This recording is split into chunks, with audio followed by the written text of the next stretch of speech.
I'm obviously not turning to Mike White for pressing social commentary on racial capitalism. However, I do think that there is a missed opportunity because he keeps focusing on the white elites alone, especially when the White Lotus is set in a country in the global south.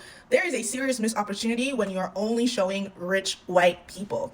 Because do you know how white elites are able to continue to exploit the labor of poorer people in the global south? It is through the ruling class and the lumpen bourgeoisie in these neo-colonial states in the global south. To me, it is much more interesting and much more dynamic and much more nuanced and much more realistic to show that it is not just rich white people who are part of the system of exploitation, but it's also people of color who are elites and have money in the global south. Like, that is a very realistic, nuanced exploration of racial capitalism. But again, I'm not turning to Mike White for that. He's not who I expect that I turn to actual writers who write about this stuff to think about this. And I will also say it does, not help much with the diversity discourse if you can rely on, well, I'm just focusing on the white elites when people critique your show for being virtually lacking any diversity.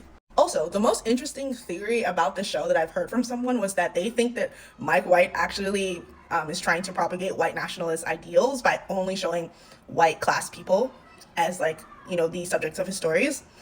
I didn't say that, it was somebody else, but I thought it was an interesting point.